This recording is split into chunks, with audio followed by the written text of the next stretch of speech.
యోబు గ్రంథము 29వ అధ్యాయము 2వ వచనం. ఈ అధ్యాయంలో పూర్వపు స్థితిని యోబు జ్ఞాపకం చేసుకుంటున్నాడు. ఏంటి పూర్వపు స్థితి? ఏం జ్ఞాపకం చేసుకుంటున్నాడు యోబు? సహజంగా మనకి ఈ అధ్యాయంలో మనం చదువుకుంటే అతని పరిపక్వ దినాలు, అభివృద్ధి చెందినటువంటి దినాలు, ఆశీర్వదించబడినటువంటి దినాలు. పైకి ఈ అధ్యాయంలో తాను ఎలాగ ఆశీర్వదించబడ్డాడో, ఎలా తన పరిస్థితి ఉన్నదో, తన స్థితి ఎలా ఉన్నదో అధ్యాయం అంతా చెప్తాడు. అసలు ఎలాగే నేను ఉంటే బాగుండేది. 18 వచనం చూడండి. అసలు సాలికి జీవితం ఎనఫ్, ఇక చాలయ్యా, అసలు ఎంతకంటే జీవితం ఏం కావాలి, ఇంతకంటే వైభవం ఏం కావాలి అని తాను అనుకున్నట్లుగా మనకి ఇక్కడ కనబడుతుంది. మంచిదే. పూర్వం ఇప్పుడున్నటువంటి ఈ అధ్యాయంలో యోబు మాట్లాడుతున్నటువంటి స్థితికి ముందు ఈ రోజున క్రైస్తవులు కూడా ఇది లైఫ్ అంటే అనుకుంటారు. అది దేవుడు ఆశీర్వదించాలి, 3 పూలు 6 కాయలాగా బ్లెస్ చేయాలి, దేవుడు గొప్పగా దీవించాలి, అన్ని విషయాలలో మంచిగా జీవించాలి, హంసలాగా జీవించాలి, దీర్ఘాయువు, రోగాలు ఏమి రాకుండా, బాధలు ఏమి రాకుండా, కష్టాలు ఏమి రాకుండా హాయిగా ప్రశాంతంగా జీవించాలి. వారు కూడా ఓ మంచి లైఫ్, వెల్ సెటిల్ కావాలి, పిల్లలు మంచి చదువులు చదవాలి, మంచి ఉద్యోగాలు సంపాదించాలి. అవసరమైతే ఈ దేశంలో జీతం డబ్బులు సరిపోకపోతే వేరొక దేశానికి పోయి మంచి లాభకరమైనటువంటి సంపాదనతో కూడినటువంటి జీవితాన్ని జీవించాలి. రైట్ టైంలో వివాహాలు కావాలి, రైట్ టైంలోనే పిల్లలు పుట్టాలి, ఏ కొరత ఉండకూడదు, అంత సఫిషియెంట్గా ఉండాలి. ఇవి సగటు మానవులు తలస్తున్నదే. ఈ రోజున క్రైస్తవుల యొక్క భక్తి జీవితం కూడా అలాగే ఉంది. దేవుడు ఒక వ్యక్తిని ఎందుకు ప్రేమించాడు? ఏం చూడాలని ప్రేమించాడు? ఏం కావాలని ప్రేమించాడు?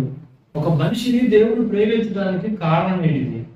దేవుడు లేకుండానే ఇవన్నీ వస్తాయి. బంగారం వస్తుంది, వెండి వస్తుంది, డబ్బులు వస్తాయి, చదువులు వస్తాయి, ఉద్యోగాలు వస్తాయి, పిల్లలు వస్తాయి, పెళ్ళిళ్ళు అవుతాయి, ఇంకా అన్ని విషయాల్లో మానవుడు ఒక కనబడే ఇంటి విషయంలోనే కాదు, అన్ని విషయాల్లో కూడా బెటర్ దెన్ అన్నమాట. దానికంటే వారికంటే కొంచెం చదువుల్లోనైనా, ఇంకా కట్టే ఇంట్లోనైనా, కొనుక్కునే వస్తువులోనైనా బెటర్ వారికంటే. ఇది సగటు మానవుని యొక్క ఆశ.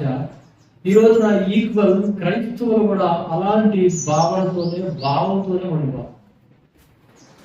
సరే, 29వ అధ్యాయంలోకి మనం వచ్చినప్పుడు యోబు యొక్క అతని కోరిక ఏంటిది? అతను పూర్వపు దినాల్లో నేను ఉంటే పూర్వపు దినాల్లో నేను ఉన్నట్టుగా ఉంటే బాగుండు అని యోబు దేని గురించి ఆశపడుతున్నాడు? ఏ స్థితిలో ఉండాలని ఆశిస్తున్నాడు యోబు? అప్పట్లో ఏ స్థితి ఉన్నది యోబుకు, ఇప్పట్లో ఏ స్థితి ఉన్నది యోబుకి? అప్పట్లేమో ఆ ఊరు దేశం అంతట్లో యోబు అంత ధనవంతుడు, నీతిమంతుడు, భక్తి కలిగిన వాడు. 1వ అధ్యాయము 1-2 వచనాల్లో ఉంటుంది. అది స్టేటస్, యోబు యొక్క స్టేటస్. అయితే ఇప్పుడు కూడా అలా ఉండాలని యోబు కోరుకుంటున్నాడా? మళ్ళా పోగొట్టుకున్నటువంటి ఆ పొజిషన్ మళ్ళా రావాలని కోరుకుంటున్నాడా?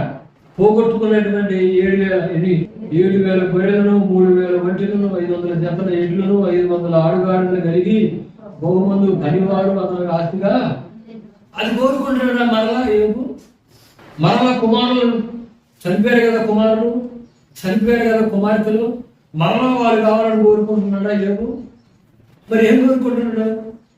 ఆహా, పూర్వ దినాలలో నేనున్నట్లుగా ఉండిన ఎంత మేలు అంటున్నాడు అని అంటే ఏం ఆశిస్తున్నాడు యోబు? ఏం కోరుకుంటున్నాడు యోబు? యోబుకు దేవునితో డీప్ ఫెలోషిప్ ఉంది, లోతైన సహవాసం ఉంది, లోతైన ఫెలోషిప్ ఉంది యోబుకి. యోబు దేవుని కాపుదల కింద ఉన్నాడు, యోబు దేవుని నడుపుదల కింద ఉన్నాడు. 23-11 వచనం. నా పాదములు ఆయన అడుగు జాడలో విడువక నడిచినవి, ఇటు అటు తొలగక ఆయన మార్గము అనుసరించి తిని ఆయన పెదవుల ఆజ్ఞను నేను విడిచి తిరగలేదు. ఆయన నోటి మాటలను నా స్వాభిప్రాయము కంటే, సొంత అభిప్రాయము కంటే, సొంత ఆలోచనల కంటే, మనకి ఎల్లమ్మో పొల్లమ్మో చెప్పాలి ఆలోచనలు. వాళ్ళ ఆలోచనలు పాటించినంతగా దేవుని ఆలోచనలు పాటించాం. వాళ్ళు చెప్పినట్లుగా నడిచినట్లుగా దేవుని మాటల ప్రకారంగా మనం నడం. యోబు ఆ గైడెన్స్ యోబుకుంది, ఆ నడుపుదల యోబుకుంది. యోహాను సువార్త 6వ అధ్యాయము 45వ వచనం, వారందరూ దేవుని చేత బోధింపబడుదురు. నీకు బోధించేవారెవరు? నీకు ఉపదేశించేవారెవరు? ఏ ఉపదేశ క్రమాన్ని నువ్వు అనుసరిస్తున్నావు? నీకు ఒక ఉపదేశ క్రమం ఉండాలి కదా. క్రమం లేకుండా ఉండేది కాదుగా భక్తి అంటే. ఇదిగో మీరు ఏ బంధంలో నుండి చెక్కబడ్డారు,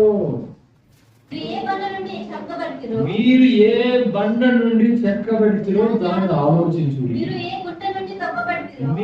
ఏ గుంట నుండి త్రవ్వబడితే ఆలోచించు. ఆలోచించండి, ఆలోచించండి. ఏంటి ఆలోచన? అసలు ఏ బండలో నుండి నువ్వు చెక్కబడ్డావు? ఏ గుంటలో నుండి తీయబడిన మట్టిని నువ్వు? నీ గుంట ఏంది? నీ బండ ఏంది? ఏ టాను నువ్వు? యోహాను సువార్త 8వ అధ్యాయంలో ఇదిగో మేము అబ్రహాము సంతానమని మీరు చెప్పుకోవద్దు, మీరు నా వాక్యానికి చోటు లేదు. మీ తండ్రి అబ్రహాము అలా చేయలేదు. నా వాక్యం ప్రకారంగా ప్రవర్తించాడు, నా వాక్యం ప్రకారంగా నడిచాడు. మీరు అబ్రహాము సంతానం అయితే, మీరు అబ్రహాము పిల్లలైతే, మీ తండ్రి అబ్రహాము అయితే అబ్రహాము చేసినట్లుగా మీరు కూడా చేస్తారు. వాళ్ళు అన్నారు, మేము వ్యభిచారం వల్ల పుట్టిన వాళ్ళం కాదు, మేము వ్యభిచారం వల్ల పుట్టిన వాళ్ళం కాదు, మేము అక్రమ సంతానం కాదు. లేదు, మీరు అబ్రహాం సంతానం కానే కాదు. 44 మీరు మీ తండ్రి ఏవో అపవాద సంబంధులు, మీ తండ్రి దురాశలో నెరవేర్చుకోరుచున్నారు. మీ దురాశలో, మీ ఆశలో మీరు మీ తండ్రి ఏవో అపవాది సంబంధులు.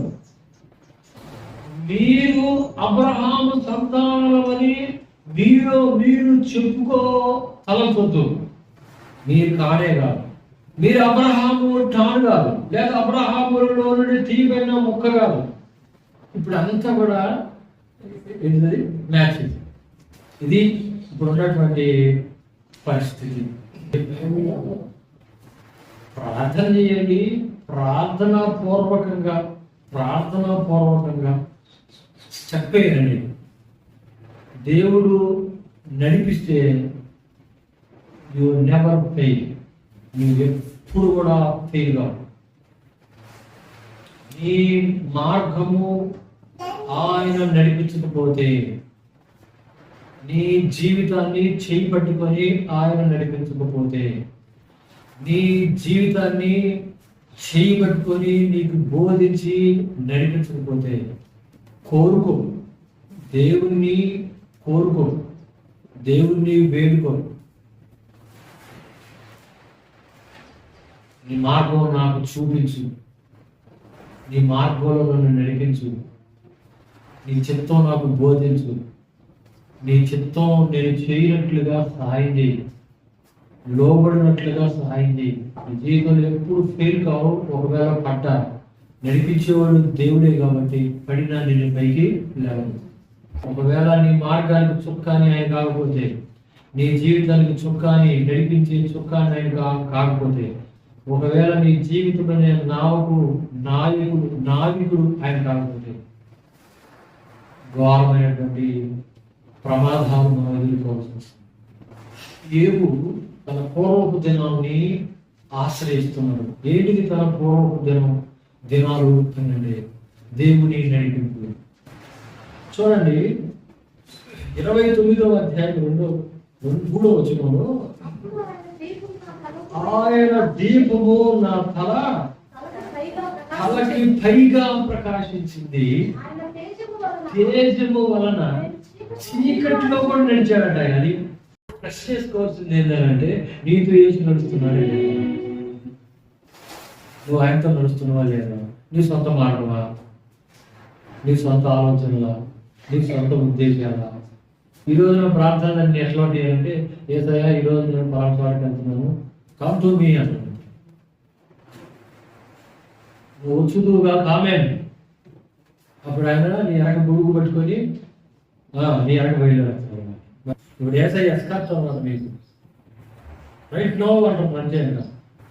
ఇప్పుడే ఆకాశం తెరవబడును కాక, పరిశుద్ధాత్మ దిగొచ్చును కాక. పరిశుద్ధాత్మ దిగొచ్చు, నువ్వు దిగబడి దిగుతారా? అంత దారుణమైన మాటలంటే.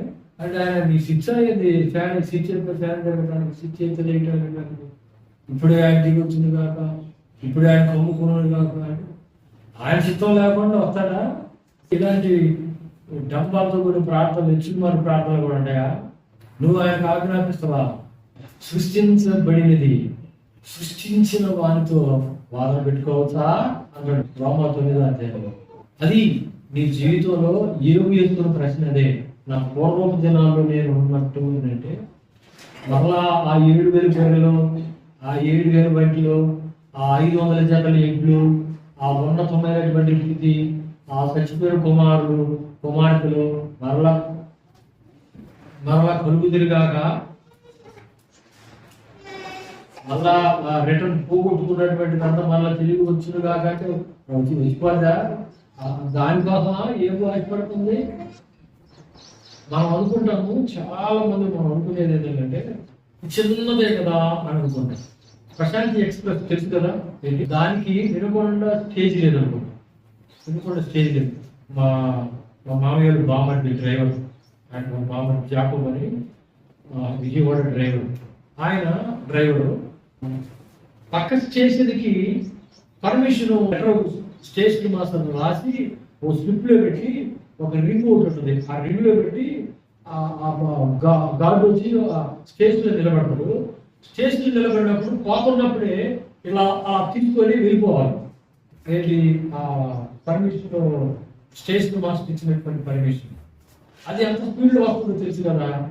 అయితే అతను అలా తీసుకోబోయే టైంకి మిస్ అయిపోయింది, తీసుకోలేదు. అది పోయి ఎక్కడ ఆగింది తెలుసా? విఠవరాజపల్లి దగ్గర ఆగిపోయింది. విఠవరాజపల్లి దగ్గర ఆగిపోతే ఇప్పుడు పోవడానికి ముందుకు వెళ్ళడానికి లేదు, మళ్ళా వెనక్కి రావాలి. వెనక్కి రావాలంటే మళ్ళా వెనక్కి వచ్చాడు. వెనక్కి వచ్చి తీసుకున్నా కానీ వెనక్కి రావాలంటే పర్మిషన్ తీసుకోవాలి. విజయవాడ కంట్రోల్ రూమ్ తీసుకోవాలి పర్మిషన్. ఎందుకు తీసుకోలేదు నువ్వు? దాన్ని ఎందుకు అందుకోలేకపోయినావు? సంజయ్ చేయాలి, సస్పెండ్ చేశారు ఆయన్ని. 1 నెల, 2 నెలలు, 3 నెలలు, సంథింగ్ గుర్తులేదు. చిన్న పొరపాటు వలన అలా తీసుకోకపోవడాన్ని బట్టి బ్రేక్ కొడితే, వెనుకోవడంలో బ్రేక్ కొడితే ఎక్కడ పోయి ఆగింది తెలుసా?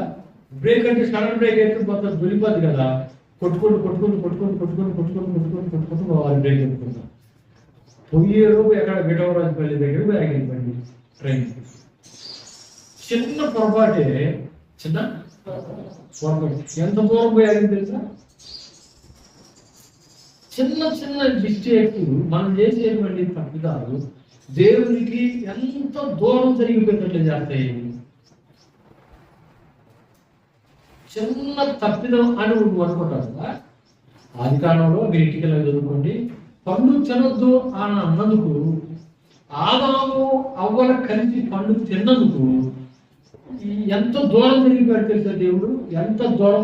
మరి ఎన్నడూ కూడా ఆదికాండం 3వ అధ్యాయం 23వ వచనం, పంపివేసాను అని రెస్పెక్టబుల్ ఓడదు కానీ కింద వచ్చినలోకి వచ్చి ఉంటుంది తెలుసా? వెల్లలో కొట్టిండు.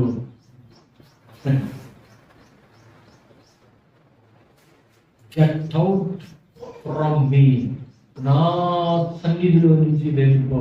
నువ్వు అనుకునేది ఏంటి అని అంటే చిన్నదే కదా అని మనం అనుకుంటాం, కానీ ఎంత తీవ్రమైనటువంటి నష్టాన్ని తీసుకొస్తున్నావు. చిన్న మాటే కదా నేను చేసింది మీరింది అని అంటాం, కానీ దాని వెనక ఎంత ఘోరమైనటువంటి శిక్ష ఉంటుందో. ద్వితీయోపదేశకాండము 3వ అధ్యాయం 3:26. మిమ్మును బట్టి నా మీద కోపపడి నా మన వినకపోయేను, చాలు ఇకను ఇంకెత్తద్దు, డోంట్ టాక్ మీ అన్నాడు. చాలా ఆపేయాడు దేవుడు. ఆ ప్రార్థన చేస్తుంటే, అయా దయచేసి నన్ను కనికరించి ఆ మన్యం చూసేటట్లుగా నన్ను యోర్ధాన్ని దాటించు. ఎంత గొప్ప ప్రార్థన పడండి మోసే. మోసే ప్రార్థించగా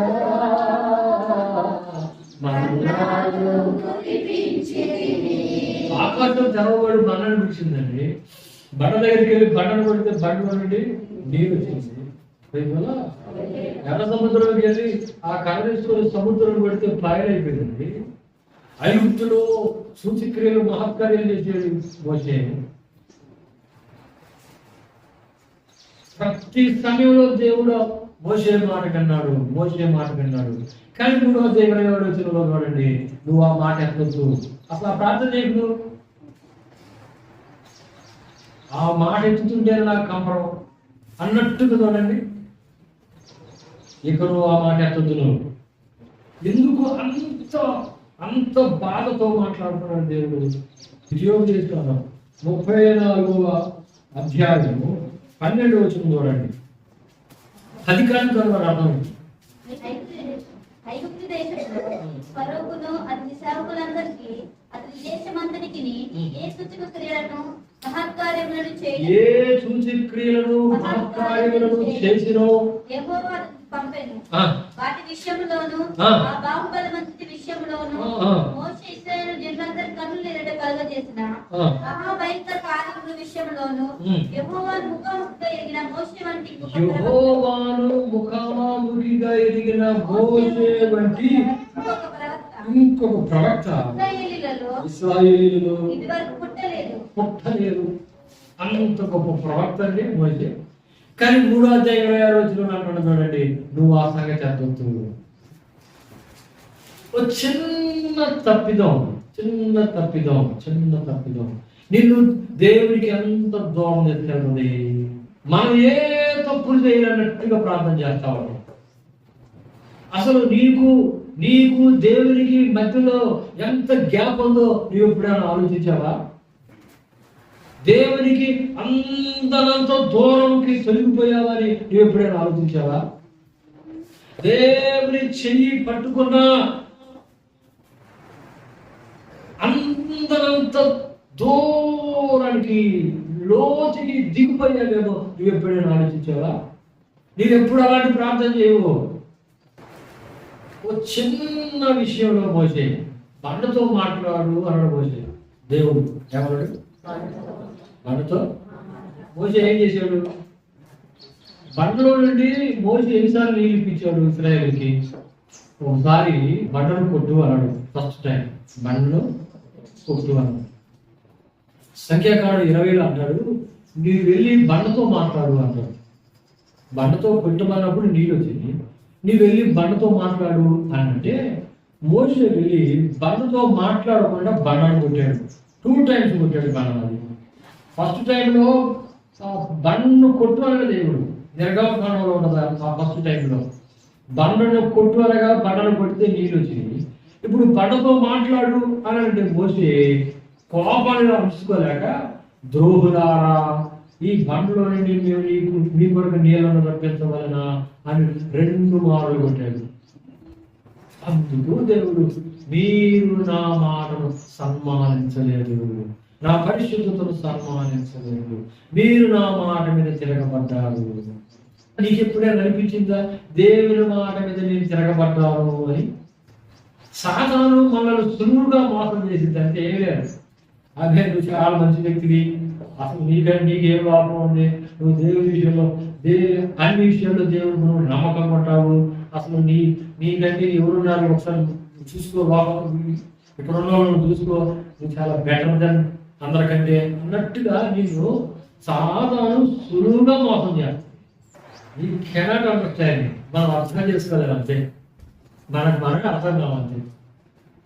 ఎందుకంటే మనం రైట్ పర్సన్స్ లాగా కనపడతా ఉంటాం, నీతి మంతుల్లాగా ఉంటాం. దెన్ గాడ్, దేవుని కంటే దేవుడైనా ఎప్పుడైనా పొరపాటు చేస్తలేమా, కానీ నేను ఎప్పుడు అన్నట్టుగా ఉంటాం. మనం ఎంత దూరం, అసలు నువ్వు ఎక్కడున్నావు వాళ్ళు ఆలోచించుకొని, ఎక్కడున్నా దేవాలయం, నేను ఎక్కడున్నాను, నీకు దగ్గర అందుబాటులో ఉన్నానా, దూరంలో ఉన్నానా, నీ సన్నిధిలో ఉన్నానా, ఏమి యొక్క ఆక్రమణ, నీ గైడెన్స్, నీ నడుపుదల కావాలి, నీ సహవాసం కావాలి. ఇప్పుడు పూర్వం దినాల్లో నేనున్నట్లుగా ఆయన కాంతి నా గుడాల మీదుగా ప్రకాశిస్తుందా అని అంటున్నాడు. ఇప్పుడు ఉందా లేదా? లేదు, పోగొట్టుకున్నాడు కాబట్టి అడుగుతున్నాడు మరలా. పూర్వం ఉన్నట్లుగా నేనుంటే బాగుండు అని. అంటే ఆ రిచ్ ప్లేస్ కోసం కాదు ఏమో అడిగేది, ఆ పోగొట్టుకున్నటువంటి ధనం కోసం కాదు ఏమడిగేది, పోగొట్టుకున్నటువంటి సంతానం కోసం కాదు ఏమడిగేది, పోగొట్టుకున్నటువంటి ఆ ఆస్తి కోసం కాదు ఏమడిగేది.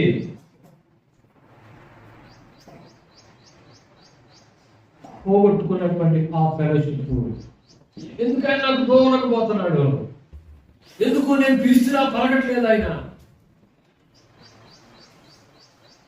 నేను మొరపెట్టి ప్రత్యుత్తరాలు పొందాను కదా, ఇప్పుడు ఎందుకు దేవుడు నాకు దూరంగా ఉన్నాడు, ఇప్పుడు ఎందుకు దేవుడు నన్ను కలవరపరుస్తున్నాడు, ఇప్పుడు ఎందుకు దేవుడు నాతో మాట్లాడలేదు, నాకెందుకు ఈ కన్నీరుని అన్నపానీయంగా చేశాడు ఆయన. Why God why? ఎందుకు దేవా ఎందుకు? ఓ నా పూర్వదినాల్లో నేను ఉన్నట్లుగా ఉంటే ఎంత మేలు, ఆయన సహవాసంలో నేనుండి ఎంత మేలు, ఆయన నడిపింపు కింద ఉంటే ఎంత మేలు, ఆయన కాపుదల కింద ఉంటే ఎంత మేలు, ఆయన సంరక్షణలో. యోబు గ్రంథము 1వ అధ్యాయము సాతాను యోబును గురించినటువంటి ఇచ్చినటువంటి సాక్ష్యంలో ఎటువంటి ప్రొటెక్షన్ నుండి యోబు, ఎటువంటి భద్రత కింద నుండి యోబు, ఎటువంటి కాపుదల కింద ఉన్నాడు యోబు. 9-10 వచనాలు.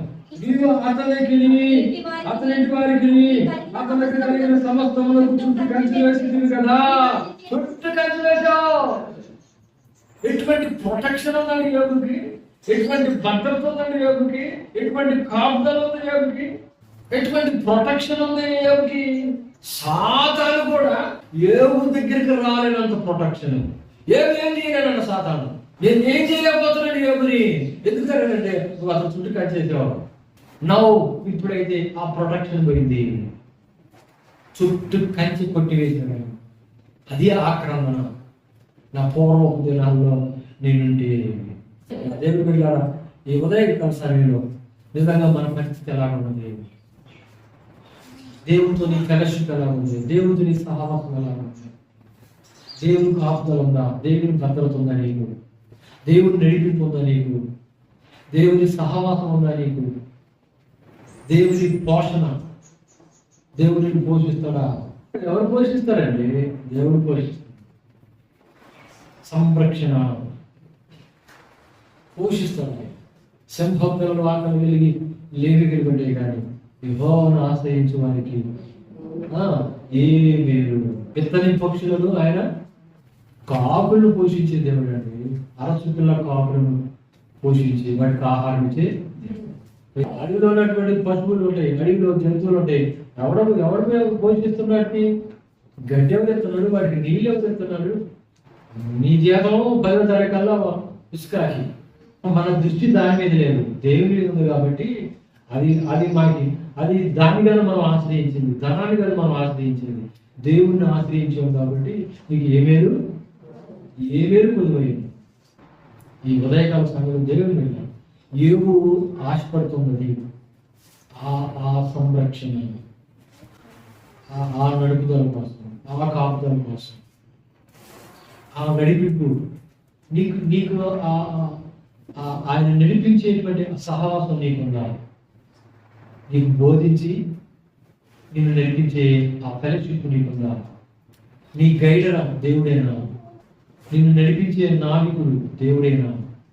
నీ మీద దృష్టి నుంచి నీకు ఆలోచన చెప్పేది నీవు నడవవలసిన మార్గంలో నేను నిన్ను నడిపించాను. నీకుందా ఫెలోషిప్? అలాంటి ఫెలోషిప్ ఉందా? దానికోసం ఆలోచిస్తుంది దేవుడు.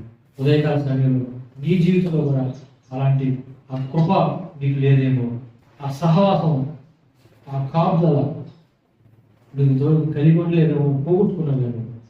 ప్రభు పాదాలను పట్టుకో. నీ కాపుదల, నీ భద్రత, నీ సంరక్షణ, నీ నడిపింపు నాకు కావాలి. నా సొంత జీవితం మీద నేను ఆధారపడేటట్లు ఉండదు. నా సొంత ఆలోచన మీద నేను ఆధారపడేవాడు ఉండదు. నీవు నన్ను నడిపించను. నీవు నాకు కాపరగా ఉండు, సంరక్షకుడిగా ఉండు, పోషకుడుగా ఉండు.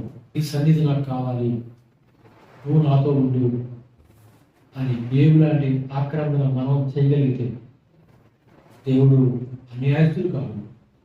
నీ ప్రార్థన ఆలకించి నీకు సహాయకుడిగా ఉంటుంది, నీకు కాపరగా ఉంటుంది, నీకు పోషకుడిగా ఉంటుంది.